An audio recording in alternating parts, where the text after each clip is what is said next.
Greetings, brothers and sisters. This is Elder Joker Shimajin Sai. We're going to have a discussion today on revolutionary love. A lot of us need to really genuinely understand what we mean when we say revolutionary love, because there's such a great misunderstanding about what it is. To do that, you first got to understand what revolution is. A revolution is a war for the minds of the masses. As I stated on numerous occasions past, there is no occupation on the face of the earth more vital, yet more difficult and perilous than that of the professional revolutionary. Yet often when speaking of the party, what comes to mind for the uninitiated is some vast operational mechanism devoid of actual humanity. And though we realize this is not the reality, when confronted with party doctrine, procedure, protocols, rules, regulations, and directives, we sometimes forget that it is our comrades, men and women just like ourselves, which are the living framework upon which the party is built. It is upon these brothers and sisters, which we view as extensions of our own collective will, that we depend to receive the functional and operational support necessary to do the work of the party on a daily basis. When I speak of the party, I'm talking about all the various units and organizations aligned with and under the revolutionary forces of the People's Republic of New Africa. In order to effectively carry forth the works, policies, and programs of the party, and simultaneously maintain the quasi-religious dedication to the cause necessary to sustain a lifetime commitment, we as professional revolutionaries must walk a fine line between emotional detachment, cold objectivity, and passionate love for the people, the revolution, and our comrades, the life's blood of the party. It is the intention of this discussion to convey the proper, and more importantly, the accurate and effective process by which this balance is arrived at and maintained for each and every one of us. When committing fully to the cause of revolution, one does so with an expectation that their individual and collective efforts will eventually, even if not for 20 lifetimes, culminate in the attainment of the objectives set forth in the party line. That one day, we will win. We are at war to attain victory, not merely to fight. Thus, to attain victory in this struggle, there are certain expectations and obligations one must demand and one must submit to in order to function in conjunction with our party agent tour in such a fashion that our collective efforts will culminate in victory, in revolution. To that end, the phrase, the people, the party, and the revolution, which are one and the same, is no mere political slogan, but a central variable in the equation, which has direct and significant bearing on the expectations one sets upon his comrades and the obligations he in turn owes to them. Party personnel are not only servants of the people, they are also the vanguard of the people, the first to challenge the validity of the social condition, the first to ask the difficult questions, the first to develop the complex answers, and the first to take the necessary and sometimes bloody action in the service of that which is right. Therefore, in the primary analysis, we must first acknowledge that what the people expect from us and what our obligations to the people may be.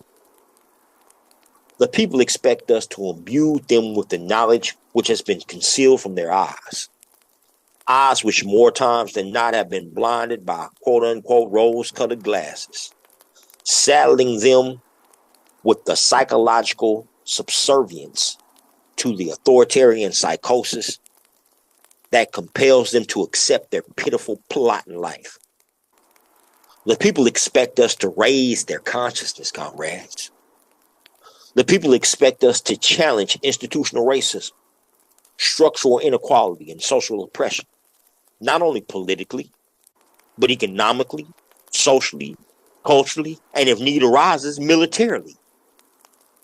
The people expect us to tell the truth and to always be on the high moral ground, as opposed to the position of the state or the forces of reaction who lie, and lie some more. If they cannot put faith in the truth of our words and the righteousness of our deeds, they will not only reject us as their vanguard element, but aid and assist in their own continued oppression and miseducation by aiding the state.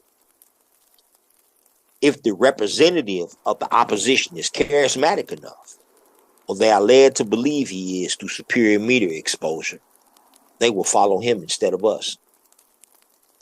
Need we look any further than Kwesi Mfume and the NAACP to see ready examples of the malignant bourgeois mentality and blatant capitalist class collaboration, which have claimed to hold the mantle of New African leadership while leading our people ever deeper into the maw of the beast of capitalism, while the masses sit idly by and agree because these charlatans have preyed on their ignorance and their desire for new development. The people expect us to serve their interests by improving their quality of life through deeds, not words.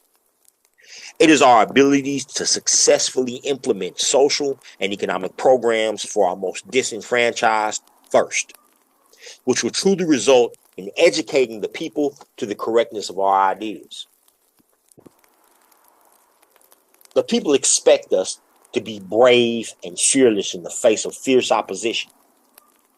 If we cannot justify our beliefs, if we cannot justify our teachings and our actions in the face of those who will label us terrorists, gang members, or criminals, instead allow them to justify even the remotest sense to the people these claims, then we will serve only to isolate ourselves and alienate the people from us and thus from the cause of revolution. We need look no further than the 100 plus years-long struggle of Sinn Féin and the Irish Republican Army against British oppression to see the truth of this fact. The British have always referred to the IRA as terrorists, yet the Irish people, those the IRA fought on behalf of, and much of the world have looked upon the IRA as nothing more or nothing less than freedom fighters. Today, Sinn Féin, the political wing of the IRA, holds 10 seats in the British Parliament and virtual political autonomy in Northern Ireland. Not absolute victory, but definitely a productive upswing in their relationship to the productive system. Finally, and most importantly, the people expect us to win. We can only hope to lead through our success. We have to win. They expect to see an end to the origins of their social ills. They expect us to make good on our word and truly bring forth a new social order in which everyone equally serves and everyone equally reaps from the society that they live in. And what are our obligations to the people? What must we do, you ask? Our obligations to the people, comrades, is nothing short of meeting in full every one of their expectations. This is love for our comrades.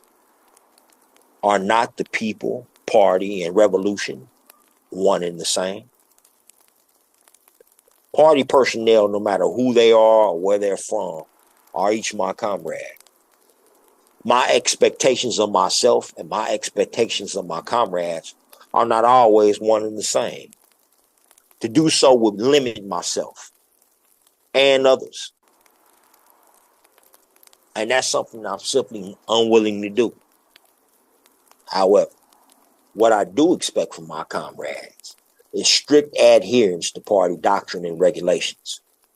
I expect my system of beliefs, which is nothing more or less than our party line, to mirror that of my comrades.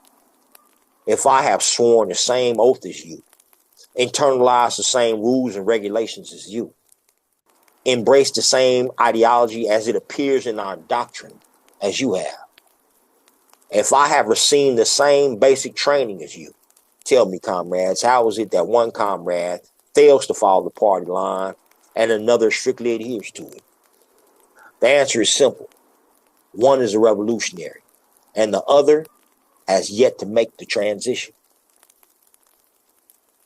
If you can follow the party's guidelines, am I to be held to any less of a standard? No, of course not.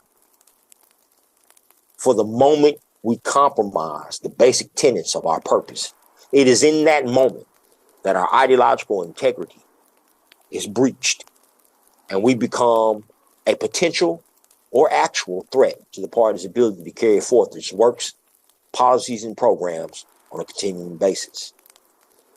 Herein lies the root of one of our primary fallacies as an organizational entity: uneven development in RAD's commitment to the party and its purpose.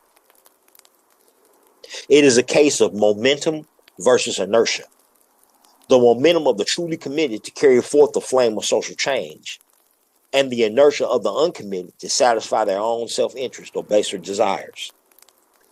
These contradictions can be hammered out in the crucible of cadre development, but only if there is a genuine commitment to submit to the process of orientation and indoctrination. I expect my comrades to make such a commitment to learn, adopt, and adhere to the doctrine, regulations, party line, strategic and tactical military philosophy, and basic ideological tenets of the party as a prerequisite to even consider themselves our comrades. Anything short of this is liberalism, and in diametric opposition to our stated aims and objectives as a revolutionary formation. This is what I expect my comrades' love for me to be. I desire nothing more. Likewise, my obligations to my comrades, each and every one of them, can be no less than strict adherence to the party line and all which that entails, but can be, and for me, is more. It is my contention that in addition to holding myself to the same expectations to which I hold my comrades, that I be equally prepared to make any sacrifice necessary to ensure their safety and welfare. If that sacrifice entails giving them money, goods, services such as lawn work, military assistance, emotional support, or if it means looking out financially and militarily for his family and loved ones, then so be it. That's what I'm going to do.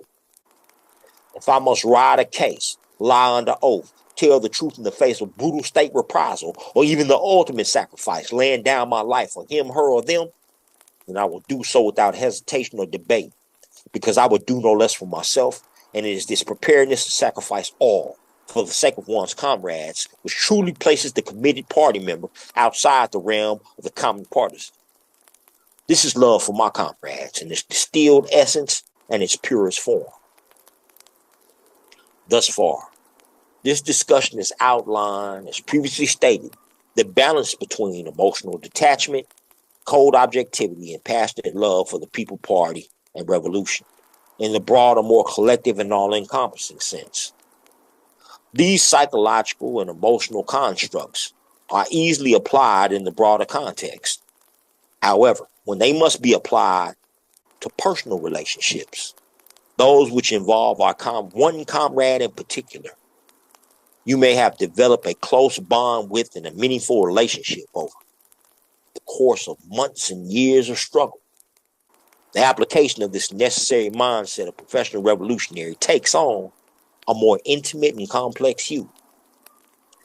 If one is to remain free of liberal sentiments, yet on the flip side of the same coin, each party member we encounter are entitled to our absolute best efforts in our collective endeavors, one must be truly genuine in his approach to revolution. When instilling your all into one comrade, that individual should be viewed and trained as though he were the last party member ever alive, And it was upon his or her shoulders and your own that the responsibility for maintaining and perpetuating the party rested, to the extent that he is not only capable of sustaining his vanguard role in revolutionary activism in this new world of unrestricted federal and state surveillance, but being capable of rebuilding the party himself or herself if the need arises. This is the purpose of the cadre system.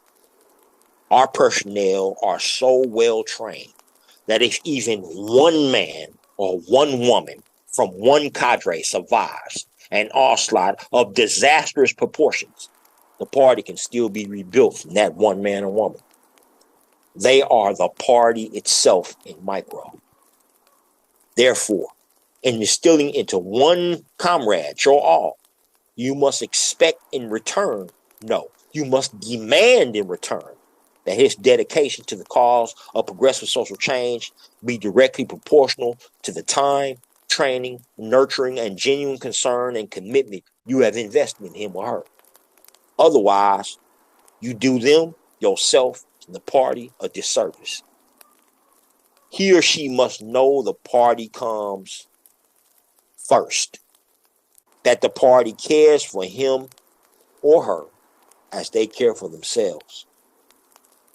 This symbiosis is genuine love for your comrades.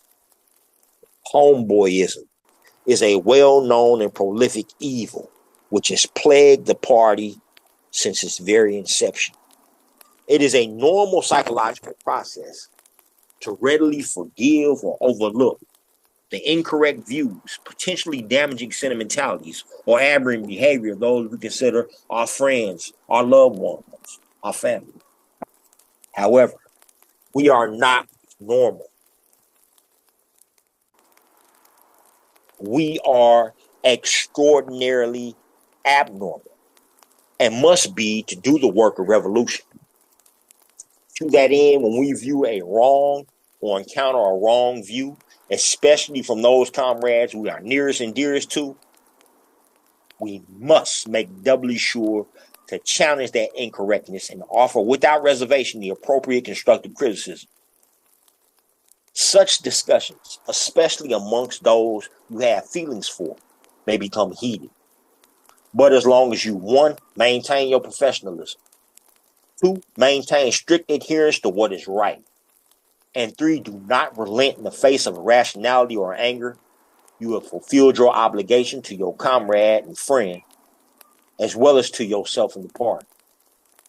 Simultaneously, you must be able to accept constructive criticism and correcting of a fallacy with eagerness, emotional detachment, and gratitude, while maintaining a professional demeanor and a mature outlook on the situation. We are humans. Humans make mistakes, and there is no shame in acknowledging and correcting a mistake, which within this scientific process of trial, error, and success, that the struggle is exemplified, not only externally and with others, but more importantly, within ourselves. There is a maxim in the Bushi Kojiku, the book of warriors' history from Japan, used by the samurai of ancient times. It states, "He who controls many thousands of men is said to be strong, but this is not so. Those who control others possess merely muscular resources. True strength, the strength that endures, comes from controlling one's own nature." There is great wisdom in these words, comrades. Therefore, in giving your all to each individual comrade, one must expect that your comrade knows, no matter how close or strong your bond with them may become, no relationship will supersede the cause and the party, which manifested as a material force in this world. We are fighting to liberate not only our new African nation from the most powerful system of oppression and death this planet has ever known, the system of global white supremacy and global capitalism. We are literally battling to change the world, we are all expendable. Nothing can come before this lofty ambition, this noble cause, this revolution. And when I gave my all to a comrade, this dedication to righteousness is all I ask for in return. In ancient Japan, prior to the introduction of European influences, there was no word for love. They used the word humbun in Japanese. It means duty. Duty is how they conveyed the concept of love. Duty implies obligation, responsibility, and sacrifice. In the final analysis, it is within this term duty that the love of comrades is truly defined and exemplified. For to love or be loved by one's comrade, you both, by writ of necessity, must dutifully and diligently adhere to your obligations to the party, accept responsibility for the upliftment of the people, and be prepared to not only sacrifice one's life for the revolution, but if need arise, to seek that sacrifice in service of the cause. An ancient Hebrew sage stated, "For no greater love hath man than he lay down his life for a friend." It is this, comrades, which truly defines love. Think on these things. They are cause for great meditation.